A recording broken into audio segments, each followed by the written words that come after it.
Sekarang coba kita tengok serba sedikit tokoh-tokoh Muslim. Bagaimana pendapat para intelektual kita juga tentang puasa. Saya bawa misalnya, ini ada pendapat bagus dari Syekh Waliullah Ad-Dihlawi. Syekh Waliullah Ad-Dihlawi ini pembaharu Muslim, ahli hadis, ahli sejarah, ahli filsafat, ahli teologi. Dia ini pelopor modernisme dalam dunia Islam. Beliau menyatakan begini tentang puasa. Kata Syekh Dihlawi, puasa itu adalah tiryak. Tiryak itu penawar bagi racun-racunnya setan, kata Syekh Dihlawi. Dengan puasa Anda memukul, menghancurkan naluri kebinatangan atau al-bahimiyah yang mungkin selama ini menguasai diri Anda. Nah, ini bisa dilihat dalam Hujjatullahil Balighah, karya beliau. Jadi bagi Syekh Dihlawi, puasa itu adalah semacam, kalau bahasa hari ini detoksifikasi spiritual. Dalam diri kita ini kan banyak racun-racunnya yang mengotori batin kita, sehingga spiritualitas kita terhambat. Nah, obatnya dari kekotoran-kekotoran jiwa itu antara lain puasa. Dialah yang menjadi tiryak. Tiryak itu penawar dari karat-karat, racun-racun kotor-kotor yang ada dalam diri kita. Jadi ketika kita sedang puasa, terjadi detoksifikasi spiritual. Tentunya yang puasanya sungguh-sungguh bukan yang puasa hanya formalitas untuk menahan lapar dan haus saja. Nah, ini Syekh Waliullah Dihlawi. Boleh saya tambahi lagi, misalnya ini ada pendapat dari Syekh Abdul Wahab Asy-Sya'rani. Nah, ini teman-teman pesantren pasti kenal dengan beliau ini. Syekh Abdul Wahab Asy-Sya'rani ini biasanya disebut Imam Sya'rani. Sufi besar, dianggap wali kutub juga pada zamannya. Beliau ini gelarnya Imamul Muhaqqiqin wa Zudwatul Arifin. Beliau ini selain ahli sufi, juga ahli fikih, juga ahli hadis. Beliau menulis 60 lebih kitab. Kebanyakan bercorak tasawuf. Misalnya Lataiful Minan, Tambihul Muhtarin, dan lain-lain. Teman-teman yang suka kajian tasawuf harusnya kenal tokoh ini. Kisah-kisah tentang karomah beliau juga banyak. Kalau yang muda-muda kan biasanya yang diincer cerita-cerita karomahnya ini. Nah, kata Syekh Abdul Wahab Asy-Sya'rani, puasa itu membawa kita kepada woyah an-nuroniyah, woyatun nuroniyah. Jadi tujuan nuroniyah, nur itu cahaya, nuron berarti pencerahan. Jadi membawa kepada pencerahan batin kita, juga peneguhan rohani, dan juga melahirkan berbagai kebajikan saat kita berpuasa. Jadi puasa itu mencerahkan batin kita, memantapkan rohani kita. Dia melahirkan banyak sekali kebaikan. Nah, ini Tambihul Muhtarin, Syekh Abdul Wahab Asy-Sya'rani. Nah, ini boleh juga kita jadikan referensi. Jadi ternyata pencerahan batin kita, laku kita untuk membuat diri kita bercahaya antara lain bisa melalui jalur puasa. Boleh juga, ini ada quotes yang populer sekali dari tokoh intelektual Muslim. Kalau ini modern, Thariq Ramadan. Beliau ini filosof, penulis, akademisi, asalnya dari Swiss, cucu dari Imam Hasan al-Banna, pendiri Ikhwanul Muslimin. Beliau ini profesor di Fakultas Teologi Universitas Oxford. Jadi, kalau ini beliau intelektual kontemporer. Beliau punya pandangan begini. Filosofi puasa mengundang kita untuk mengenali diri kita sendiri, menguasai diri kita sendiri, dan mendisiplinkan diri kita sendiri menjadi lebih baik. Juga untuk membebaskan diri kita sendiri. Berpuasa berarti mengenali ketergantungan-ketergantungan kita dan membebaskan kita darinya.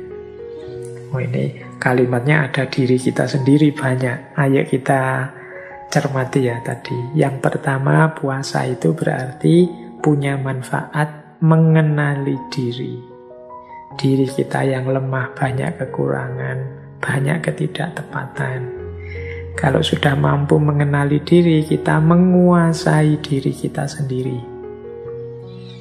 Kita ini kan dalam hidup kita sehari-hari sering tidak menguasai diri kita sendiri. Nah, saat puasa ini kita kuasai benar diri kita. Kita ini kan seringkali diombang-ambingkan oleh hawa nafsu, oleh ambisi, macam-macam. Kita tidak menguasai. Nah, ketika puasa kita kuasai diri kita sekarang. Ini tidak boleh, itu tidak boleh, dan sebagainya. Yang ketiga, mendisiplinkan diri kita. Jadi, puasa itu kan paling kelihatan latihan disiplinnya. Kapan boleh makan, kapan tidak boleh makan. Kapan harus sahur, kapan harus buka, kapan waktunya habis, dan lain sebagainya. Disiplin. Kemudian juga pembebasan diri. Jadi puasa membuat kita sadar hakikat diri kita sehingga kita bisa membebaskan diri kita dari ketergantungan-ketergantungan di luar diri kita dan hanya bergantung pada Allah saja. Nah, ini pandangannya Thoriq Ramadan. Puasa membuat kita kenal diri, membuat kita menguasai diri, mendisiplinkan diri, dan membebaskan diri. Baik, saya lanjutkan. Waktunya masih 20 menit ya. Kurang lebih. Kita lihat sekarang pandangan ini tokoh yang sering dan pernah kita bahas, yaitu beliau dari tradisi filosof muslim iluminatif Suhrawardi Al-Maktul yang terkenal dengan filsafat isyraqnya. Dengan quotes-nya yang populer sekali, engkau hanya kaca, bukan cahaya. Nah, manfaat puasa ini menurut Syekh Suhrawardi adalah mempersiapkan jiwa. Membuat diri kita terlepas dari penjara materi. Dan siap untuk mendapatkan cahayanya Allah. Kata Syekh Suhrawardi, puasa itu mempersiapkan diri kita sebelum memperoleh pengetahuan. Makanya Syekh Suhrawardi, ini ada kisah begini, menyarankan orang yang ingin membaca kitab filsafatnya yang judulnya Hikmatul Isyraq itu, oleh Syekh Suhrawardi disarankan puasa dulu 40 hari. Mengapa harus puasa 40 hari? Katanya Syekh Suhrawardi, kalau tidak puasa, orang yang membaca kitab itu tidak akan dapat manfaat apa-apa. Paling hanya menemukan kumpulan huruf-huruf mati. Mungkin hanya ngerti maksudnya, tapi tidak akan berpengaruh terhadap hidupnya. Jadi, puasalah dulu, kata Syekh Suhrawardi, 40 hari. Kalau sudah puasa, maka selama 40 hari ini menunjukkan orang ini sudah terbebas dari penjara materi. Kalau dia sudah bebas dari penjara materi, maka jiwanya sudah jernih dan siap untuk memantulkan cahayanya Tuhan atau pengetahuan. Jadi mungkin kemarin ada yang tanya ketika ada quotes, engkau kaca bukan cahaya, dan kemudian bagaimana Pak cara membersihkan batin yang seperti kaca itu? Antara lain, kalau tipsnya Syekh Suhrawardi ya dengan puasa. Puasa akan membuat kita lepas dari penjara materi dan kita masuk kelompok namanya Ikhwanut Tajrid. Nah, ini pandangan dari Imam Suhrawardi. Berarti ya kesimpulannya, puasa itu menjernihkan jiwa, membuat kita lebih mudah menangkap pengetahuan yang merupakan cahayanya Allah. Ini boleh dipakai sebagai tips oleh para mahasiswa, para pelajar yang menanyakan apa manfaatnya puasa. Kemudian kita jelajah lagi. Ini waktunya tambah mepet. Misalnya saya ambil lagi pandangan Syekhul Akbar, Ibnu Arabi. Apa sih puasa itu? Manfaatnya apa? Hakikatnya apa? Menurut Ibnu Arabi, puasa itu yang pertama-tama rahasianya adalah pencegahan dan peninggian. Ini semacam yin yang tadi. Harusnya orang itu kalau dicegah ya tambah tidak bisa berkembang. Tapi kebalikannya dalam puasa, orang yang dicegah tapi dia semakin tinggi.